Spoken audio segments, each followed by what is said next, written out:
ओम शांति। 3 जनवरी 2015 साकार महावाक्य। बाबा कहते, मीठे बच्चे, पासवी डोनर होना है तो श्रीमत पर चलते रहो।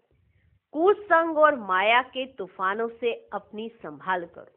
2 प्रश्न है। पहला प्रश्न, बाप ने बच्चों की क्या सेवा की जो बच्चों को भी करनी है? उत्तर, बाप ने लाडले बच्चे कहकर हीरे जैसा बनाने की सेवा की। ऐसे हम बच्चों को भी अपने मीठे भाइयों को हीरे जैसा बनाना है। इसमें कोई तकलीफ की बात नहीं है। सिर्फ कहना है कि बाप को याद करो तो हीरे जैसा बन जाएंगे। दूसरा प्रश्न, बाप ने कौन सा हुक्म अपने बच्चों को दिया है? उत्तर, बच्चे, तुम सच्ची कमाई करो और कराओ। तुम्हें किसी से भी उधार लेने का हुक्म नहीं है। आज का गीत इस पाप की दुनिया से कहीं दूर ले चलो।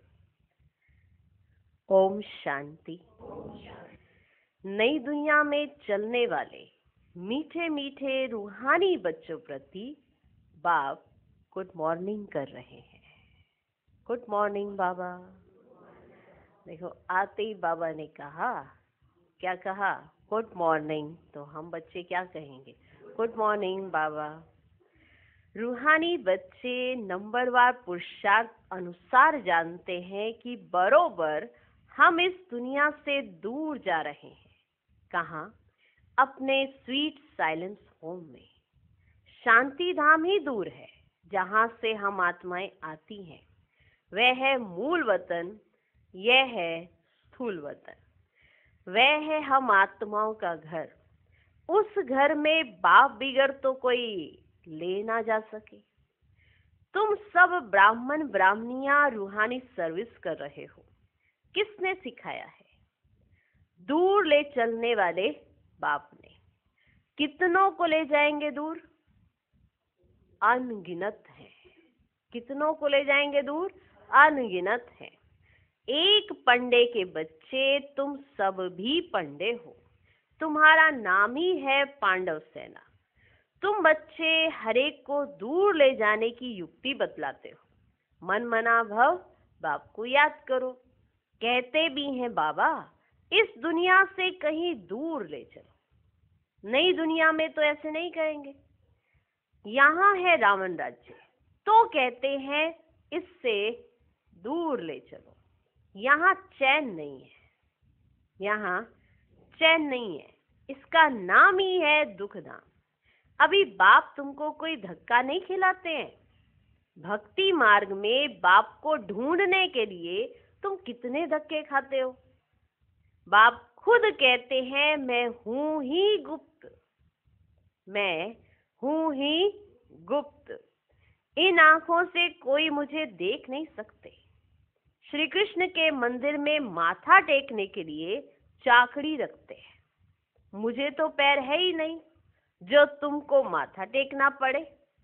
तुमको तो सिर्फ कहता हूँ लाडले बच्चे। तुम भी औरों को कहते हो मीठे भाइयों। बाप बच्चों को कहते लाडले बच्चे, तुम फिर औरों को कहते हो मीठे भाइयों। पारलौकिक बाप को याद करो तो विक्रम विनाश हो।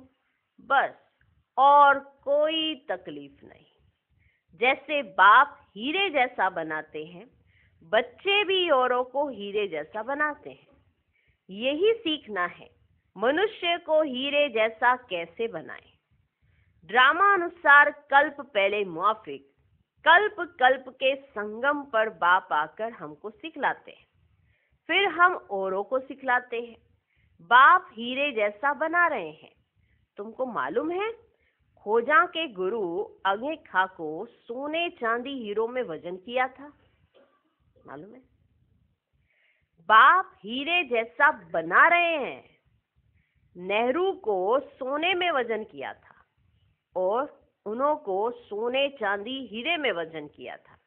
अब वह कोई हीरे जैसा बनाते तो नहीं थे। जिनको वजन किया गया गुरु को, वो कोई हीरे जैसा बनाते तो नहीं थे।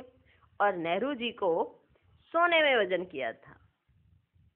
हीरे जैसा कौन बनाते? बाप तो तुमको हीरे जैसा बनाते हैं, उनको तुम किस में वजन करेंगे? तुम हीरे आदि क्या करेंगे? तुमको तो दरकार ही नहीं है। वो लोग तो रेस में बहुत पैसे उड़ाते हैं, मकान प्रॉपर्टी आदि बनाते रहते हैं। तुम बच्चे तो सच्ची कमाई कर रहे हो। तुम कोई से उधार लो तो फिर 21 जन्म के लिए भर कर देना पड़े। तुम कोई से उधार लो तो फिर 21 जन्म के लिए भर कर देना पड़े।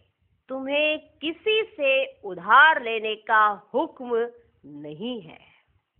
तुम जानते हो इस समय है झूठी कमाई जो खत्म हो जाने वाली है। बाबा ने देखा ये तो कौड़ियां हैं, ये जो कमाई है, ये जो पैसा है, धन है, ये तो कौड़ियां हैं। हमको हीरे मिलते हैं तो फिर ये कौड़ियां क्या करेंगे? क्यों ना बाप से बेहद का वर्षा ले में? खाना तो मिलना ही है। एक कहावत भी है ना, हाथ जिनका ऐसे, हाथ जिनका ऐसे, पहला पूर्व पा लेते हैं। माना जिनका हाथ हमेशा ऐसे रहता है, इस डायरेक्शन में, तो पहले नंबर का माना पहले नंबर में वो चले जाते हैं। बाबा को शर्राफ भी कहते हैं ना, तो बाप कहते तुम्हारी पुरानी चीजें एक्सचेंज करता हूं। कोई मरता है तो पुरानी चीजें करनी घोर को देते हैं ना। बाप कहते मैं तुमसे लेता क्या हूं? क्या लेता हूं तुमसे? यह सैंपल देखो, सैंपल देखो, देखो ये सैंपल। द्रौपदी भी एक तो नहीं थी ना, तुम सब द्रौपदियां हो। बहुत पुकारती है बाबा, बाबा हमको नगन होने से बचाओ। बाबा कितना प्यार से समझाते हैं, बच्चे ये अंतिम जन्म पवित्र बनो। बाप कहते हैं ना बच्चों को कि मेरे दाढ़ी की लाज रखो, मेरी दाढ़ी की लाज रखो, कुल को कलंक नहीं लगाओ। तुम मीठे मीठे बच्चों को कितना फक्र होना चाहिए। बाप तुमको हीरे जैसा बनाते हैं, इनको भी वे बाप हीरे जैसा बनाते हैं। याद उनको करना है। किनको? शिव बाबा को। ये बाबा ब्रह्मा कहते हैं मुझे याद करने से तुम्हारे विक्रम विनाश नहीं होंगे। मैं तुम्हारा गुरु नहीं हूं। वे हमको सिखलाते हैं, हम फिर तुमको सिखलाते हैं। ब्रह्मा बाबा कहते तुम्हें मुझे याद नहीं करना है, उनको याद करना है जो मुझको सिखलाते, और मैं फिर तुमको सिखलाता हूँ। हीरे जैसा बनना है तो बाबा को याद करो। बाबा ने समझाया है भक्ति मार्ग में भल कोई देवता की भक्ति करते रहते हैं, फिर भी बुद्धि दुकान धंधे आदि तरफ भागती रहती है, क्योंकि उससे आमदनी होती है, जाती है ना। धंधे में, दुकान में, ये किसी भी कार्य में बुद्धि घड़ी घड़ी जाती रहती है, कारण उससे आमदनी होती है। बाबा अपना अनुभव भी सुनाते हैं कि जब बुद्धि इधर उधर भागती थी तो अपने को चमाट मारता था। ये याद क्यों आते हैं कि माना ये धंधा दौरी ये सब चीजें क्यों याद आ रही है? तो बाबा अपने को चमाट मारते थे कि ये याद क्यों आते हैं। तो अब हम आत्माओं को एक बाप को याद करना है, परंतु माया घड़ी घड़ी भुला देती है। गुस्सा लगता है, क्या लगता है? गुस्सा। इतना माना बुद्धि को घुमा देती है माया, गुस्सा लगता है। माया बुद्धि योगी तोड़ देती है। ऐसे ऐसे अपने साथ बातें करनी चाहिए। बाप कहते अब अपना कल्याण करो तो दूसरों का भी कल्याण करो, सेंटर्स खोलो। ऐसे बहुत बच्चे बोलते हैं बाबा फलानी जगह सेंटर खोलूं, बोलते हैं बाबा को बाबा फलानी जगह सेंटर खोलूं। बाप कहते हैं मैं तो दाता हूं, हमको कुछ दरकार नहीं। ये मकान आदि भी तुम बच्चों के लिए ही बनाते हैं ना, बाबा को थोड़ा अपने लिए चाहिए कुछ। ये मकान आदि भी तुम बच्चों के लिए बनाते हैं ना। शिव बाबा तो तुमको हीरे जैसा बनाने आए हैं। तुम जो कुछ करते हो वह तुम्हारे ही काम में आता है। जो कुछ तुम करते हो वह तो तुम्हारे ही काम में आता है। ये कोई गुरु नहीं है जो चेला आदि बनावे। मकान बच्चे ही बनाते हैं अपने रहने के लिए। हाँ, बनाने वाले जब आते हैं तो खातिरी की जाती है। बनाने वाले जब आते हैं तो खातिरी की जाती है कि आप ऊपर में नए मकान में जाकर रहो, है ना। जिन्होंने धन दिया कि बाबा ये इस तरह से मकान बनाने के लिए धन दिया, तो बाबा कहते जो बच्चे आते हैं जिन्होंने धन दिया था तो उनकी खातिरी भी की जाती है और उन्हें कहा जाता है, क्या कहा जाता है, कि जो ये नया ऊपर मकान बना ना इसमें जाकर रहो। कोई तो कहते हैं हम नए मकान में क्यों रहे, हमको तो पुराना ही अच्छा लगता है, जैसे आप रहते हो हम भी रहेंगे, हमको कोई अहंकार नहीं है कि मैं दाता हूँ। कई बच्चे कहते हैं कि मुझको कोई अहंकार नहीं है कि बाबा ये मैंने दिया है और तब ये बना है, मुझे ये कोई अहंकार नहीं है बाबा। बाप दादा ही नहीं रहते तो मैं क्यों रहूं। जब उस नए मकान में बाप दादा ही नहीं, बाप दादा अपना पुराना कमरा छोड़कर नए में नहीं जाते हैं, तो बाबा से बच्चे कहते हैं जब बाप दादा ही नहीं रहते तो मैं क्यों रहूं, हमको भी अपने साथ रखो। जितना आपके नजदीक होंगे उतना अच्छा है, जितना आपके नजदीक होंगे। तो ब्रह्मा बाबा तो पुराने उसी कमरे में रहते थे, तो सब बच्चे आते थे वही मिलते थे। सबने देखा ना पांडव भवन में बाबा का कमरा, उसको वैसे तो ठीक कर दिया लेकिन है तो पुराना ही वही है। और बाबा की झोपड़ी देखी है, हाँ वही है, वहां पर बाबा बच्चों से मिलते थे। सब बच्चे बाबा की झोपड़ी में आके बैठते थे, अपने दिल का हाल सुनाते थे, और जो झोपड़ी के बाहर स्थान है वहाँ बाबा खत पढ़ते थे सभी बच्चों के। जो बच्चों ने अपनी कमी कमजोरियां सब कुछ बाबा को बताते, बाबा फिर रिस्पॉन्ड करते थे। तो बातचीत करने का जो स्थान है यानी वो है बाबा की झोपड़ी, जहाँ पर बाबा अपने बच्चों से बाहे बसारे मुलाकात करते हैं। वो उस समय का दौर था। आज बाबा ने हर एक बच्चे के लिए ऐसी व्यवस्था करके रखी है, हर एक बच्चे को इतनी फैसिलिटी है, रूम्स ऐसे बनाए हुए हैं, बेड ऐसे मिले हुए हैं, सब कुछ पूरा व्यवस्थित।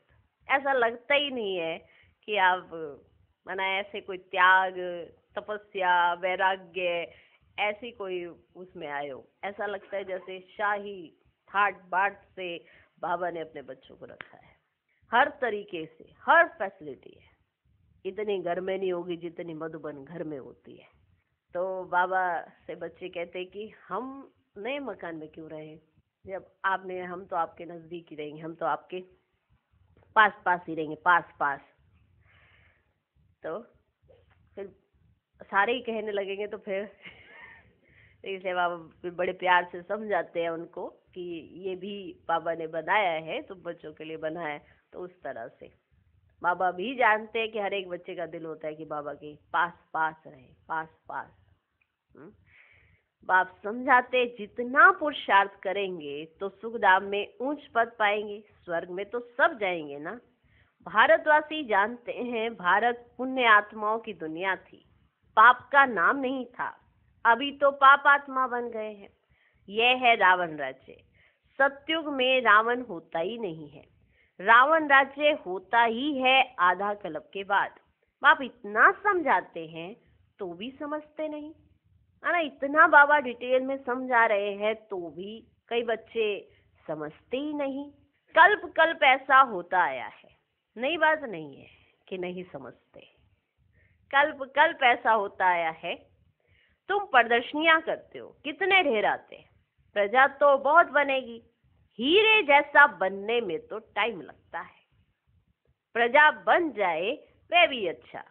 अभी है ही कयामत का समय, सबका हिसाब किताब चुकतू होता है। 8 की माला जो बनी हुई है वह है पास विद ऑनर्स की। 8 दाने ही नंबर 1 में जाते हैं, जिनको जरा भी सजा नहीं मिलती है। 8 दाने ही नंबर 1 में जाते हैं, जिनको जरा भी सजा नहीं मिलती है, कर्मातीत अवस्था को पा लेते हैं। फिर है 108, नंबरवार तो कहेंगे ना। ये बना बनाया अनादि ड्रामा है, जिसको साक्षी होकर देखते हैं कि कौन अच्छा पुरुषार्थ करते हैं। बना बनाया ड्रामा है, फिर भी इसको साक्षी होकर देखा जाता है कि कौन अच्छा पुरुषार्थ करते हैं। कोई कोई बच्चे पीछे आए हैं, श्रीमत पर चलते रहते हैं। ऐसे ही श्रीमत पर चलते रहें तो पास विद ऑनर्स बन 8 की माला में आ सकते हैं। हाँ, चलते चलते कभी ग्रहचारी भी आ जाती है। यह उतराई और चढ़ाई सबके आगे आती है। ये कमाई है, कभी बहुत खुशी में रहेंगे, कभी कम। माया का तूफान अथवा कुसंग पीछे हटा देता है। माना संग का रंग लगता है ना, और अगर कुसंग लग गया तो उसका रंग तो लगेगा ही लगेगा। तो कुसंग क्या करता है, वो पीछे हटा देता है, खुशी गुम हो जाती है। गाया भी हुआ है, संग तारे कुसंग बोरे। बाप का संग होगा तो तर जाएंगे और कुसंग होगा तो डूब जाएंगे। अब रावण का संग बोरे, राम का संग तारे। रावण की मत से ऐसे बने। देवताएं भी वाम मार्ग में जाते हैं, उन्हों के चित्र कैसे गंदे दिखाते हैं। यह निशानी है वाम मार्ग में जाने की। भारत में ही राम राज्य था, भारत में ही अब रावण राज्य है। रावण राज्य में 100% दुखी बन जाते हैं।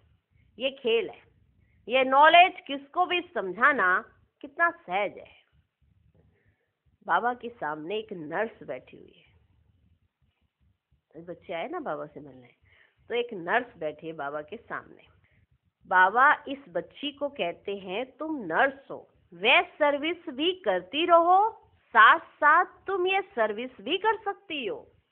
पेशेंट को भी ये ज्ञान सुनाती रहो कि बाप को याद करो तो विक्रम विनाश होंगे, फिर 21 जन्मों के लिए तुम रोगी नहीं बनेंगे। ये नर्स किनको सुनाएंगी? पेशेंट्स को। योग से ही हेल्थ और इस 84 के चक्र को जानने से वेल्थ मिलती है। योग से हेल्थ और इस 84 के चक्र को जानने से वेल्थ मिलती है। तुम तो बहुत सर्विस कर सकती हो, भूतों का कल्याण करेंगी। पैसा भी जो मिलेगा वह इस रूहानी सेवा में लगाएंगी। वास्तव में तुम भी सब नर्सेज हो ना। जैसे बाबा ने एक नर्स से बात की, बाबा बैठे हैं तो बाबा ने उस नर्स से बात की कि तुम जैसे नर्स की सेवा कर रही हो, ऐसे ये रूहानी सेवा भी कर सकती हो, पेशेंट्स का कल्याण कर सकती हो।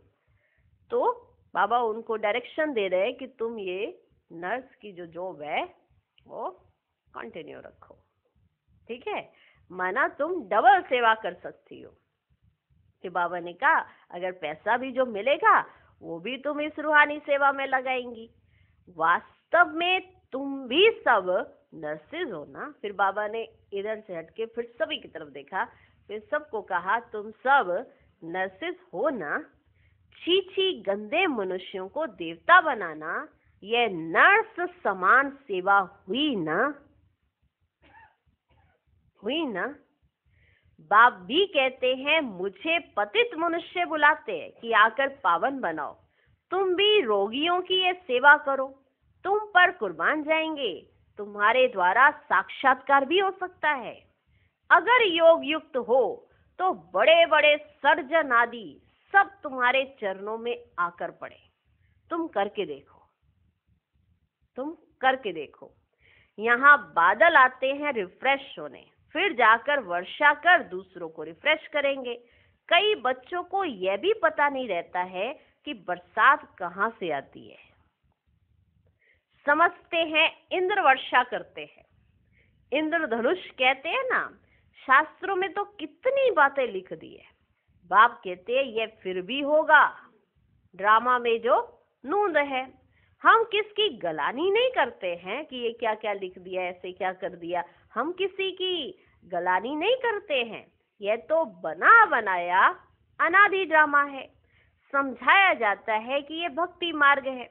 कहते भी हैं ज्ञान, भक्ति, वैराग्य। तुम बच्चों को इस पुरानी दुनिया से वैराग्य है। आप बाप मुए, मर गई दुनिया। आत्मा शरीर से अलग हो गई तो दुनिया ही खल्लास। बाप बच्चों को समझाते हैं, मीठे बच्चे, पढ़ाई में गफलत मत करो, पढ़ाई में गफलत मत करो। सारा मदार पढ़ाई पर है। बैरिस्टर कोई तो 1 लाख रुपया कमाते हैं और कोई बैरिस्टर को पहनने के लिए कोट भी नहीं होगा। है टाइटल एक ही, बैरिस्टर। कोई तो लाख रुपया कमाते हैं और कोई बैरिस्टर को पहनने के लिए कोट भी नहीं होगा। पढ़ाई पर सारा मदार है। ये पढ़ाई तो बहुत सहज है। स्वदर्शन चक्रधारी बनना है, अर्थात अपने 84 जन्मों के आदि मध्य अंत को जानना है।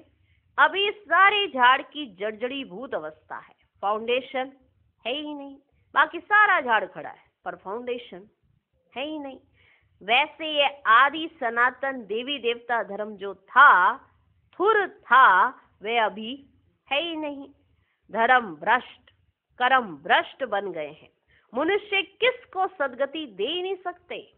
बाप बैठ ये सब बातें समझाते हैं, तुम सदा के लिए सुखी बन जाते हो। कभी अकाले मृत्यु नहीं होगा। फलाना मर गया, ये अक्षर वहां होता ही नहीं है। वहां ऐसे अक्षर ही नहीं होते कि फलाना मर गया, ये अक्षर वहां होता ही नहीं है। तो बाप राय देते हैं, भूतों को रास्ता बताएंगे तो वह तुम पर कुर्बान जाएंगे। किसको साक्षात्कार भी हो सकता है। तुम रास्ता बताएंगे, वो तुम पर कुर्बान जाएंगे। कुर्बान जाएंगे तो बाबा उनको तुम्हारे द्वारा साक्षात्कार भी कराएंगे। साक्षात्कार सिर्फ एम ऑब्जेक्ट है, उसके लिए पढ़ना तो पड़े ना। पढ़ने बिगर थोड़े ही बैरिस्टर बन जाएंगे। ऐसे बनता है कोई बिना पढ़े बैरिस्टर? ऐसे नहीं कि साक्षात्कार हुआ माना मुक्त हुए। मीरा को साक्षात्कार हुआ, ऐसे नहीं कि श्री कृष्णपुरी में चली गई। नोना भक्ति करने से साक्षात्कार होता है। यहाँ फिर है नोंधा याद। भक्ति मार्ग में नोंधा भक्ति करने से साक्षात्कार होता है। यहाँ फिर है नोंधा याद। सन्यासी फिर ब्रह्म ज्ञानी, तत्व ज्ञानी बन जाते हैं। बस ब्रह्म में लीन होना है। अब ब्रह्म तो परमात्मा नहीं है। अब आप समझाते हैं, अपना धंधा आदि शरीर निर्वाह के लिए भल करो, परंतु अपने को ट्रस्टी समझकर, तो ऊंच पद मिलेगा, फिर ममत्व मिट जाएगा। ये बाबा लेकर क्या करेंगे? तुम्हारे धन को बाबा लेकर क्या करेंगे? और ऐसे कभी मत सोचना कि हम बाबा को देते हैं, क्योंकि साकार में ब्रह्मा बाबा है ना, तो दिखाई तो ब्रह्मा बाबा की नहीं, हम तो इनको दे रहे हैं। साकार में जो दिखाई देता है तो बच्चों की बुद्धि में आ जाता है कि हम इनको दे रहे हैं। ये लेके क्या अपने ऊपर लगा रहे हैं? या पैंट शर्ट या कोट इन्होंने सिलवा लिया, इनकी ड्रेस तो वही है, जो तुम खाते हो ये वही खाते हैं।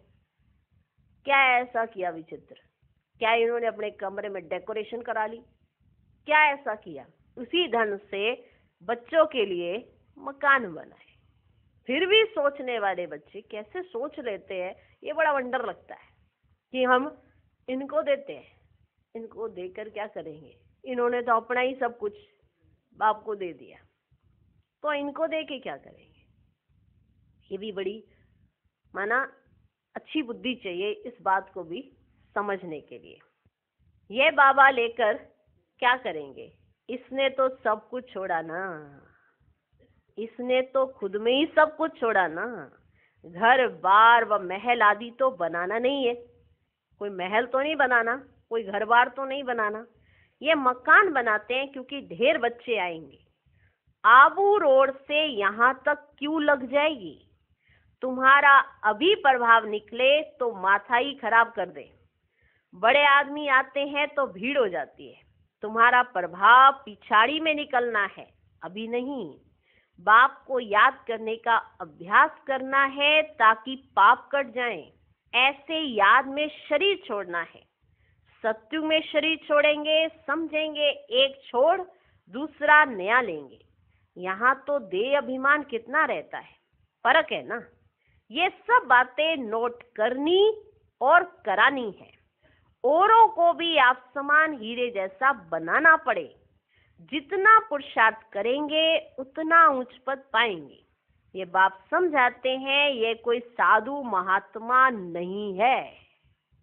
ये बाप समझाते हैं, ये कोई साधु महात्मा नहीं है। ये ज्ञान बड़े मजे का है। ये ज्ञान बड़े मजे का है। इसको अच्छी रीति धारण करना है। ऐसे नहीं बाप से सुना फिर यहाँ की यहाँ रही। गीत में भी सुना ना, कहते हैं साथ ले जाओ, कहते हैं ना। तुम इन बातों को आगे नहीं समझते थे, अब बाप ने समझाया है तब समझते हो। पहले कहाँ पता था? आगे नहीं समझते थे, अब बाप ने समझाया है तब समझते हो। अच्छा, मीठे मीठे सिकिलदे बच्चों प्रति माता पिता बाप दादा का याद प्यार और गुड मॉर्निंग। रूहानी बाप की रूहानी बच्चों को नमस्ते। हम रूहानी बच्चों की भी रूहानी बाप को नमस्ते नमस्ते नमस्ते। Good morning good morning good morning. धारणा के लिए मुख्य सार। पहला पॉइंट, पढ़ाई में कभी गफलत नहीं करनी है। स्वदर्शन चक्रधारी बनकर रहना है। हीरे जैसा बनाने की सेवा करनी है। दूसरा पॉइंट, सच्ची कमाई करनी और करानी है। अपनी पुरानी सब चीजें एक्सचेंज करनी है। कुसंग से अपनी संभाल करनी है।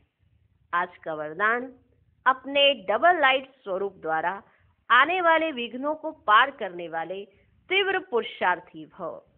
आने वाले विघ्नों में थकने व दिल शिकस्त होने के बजाय सेकंड में स्वयं के आत्मिक ज्योति स्वरूप और निमित्त भाव के डबल लाइफ स्वरूप द्वारा सेकंड में हाई जंप दो। विघ्न रूपी पत्थर को तोड़ने में समय नहीं गवाओ, जंप लगाओ और सेकंड में पार हो जाओ। थोड़ी सी विस्मृति के कारण सहज मार्ग को मुश्किल नहीं बनाओ। अपने जीवन की भविष्य श्रेष्ठ मंजिल को स्पष्ट देखते हुए तीव्र पुरुषार्थी बनो। जिस नजर से बाप दादा व विश्व आपको देख रही है, उसी श्रेष्ठ स्वरूप में सदा स्थित रहो। आज का स्लोगन, सदा खुश रहना और खुशी बांटना, यही सबसे बड़ा शान है। अव्यक्त स्थिति का अनुभव करने के लिए विशेष होमवर्क। अपने हर संकल्प को, हर कार्य को अव्यक्त बल से अव्यक्त रूप द्वारा वेरीफाई कराना है। बाप दादा को अव्यक्त रूप से सदा सम्मुख और साथ रखकर हर संकल्प, हर कार्य करना है। साथी और साथ के अनुभव से बाप समान साक्षी अर्थात न्यारा और प्यारा बनना है। बाबा कहते कि आप सदा बाबा को सन्मुख रखो और साथ रखो।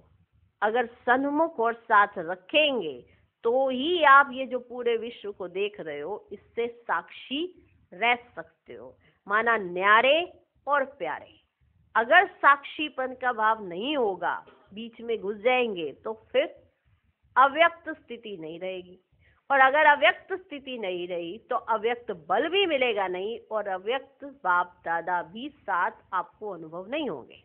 उनका साथ अनुभव नहीं होगा, उनका सहयोग नहीं मिलेगा तो अव्यक्त बल भी नहीं होगा। तो साथी भी चाहिए और साथ भी चाहिए।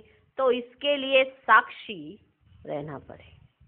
और साक्षी रहने के लिए इस ड्रामा को जैसे हम देख रहे हैं, तो इससे साक्षी होकर रहना पड़े। तो अव्यक्त बल से अव्यक्त रूप द्वारा आप वेरीफाई करा सकते हो कि जो आप कर रहे हो वो सही है या नहीं। क्योंकि आपकी बुद्धि में बाप दादा ही रहना चाहिए। अगर नहीं है तो फिर आप अपने आप में ही खुद को हाँ भी करते रहेंगे, खुद को ना भी करते रहेंगे। तो वेरीफाई कराना बहुत जरूरी है। उसके लिए अव्यक्त रूप को सदा सम्मुख रखो और साथ रखकर चलो। हर संकल्प भी करो और हर कार्य भी करो। जो भी संकल्प करो वो बाप दादा को सन्मुख रखकर, साथ रखकर करो। तो साथी भी साथ हो और साथ का भी अनुभव हो तो ही आप साक्षी रह सकते हैं। साक्षी रहना अर्थात न्यारे और प्यारे रहना। ओम शांति।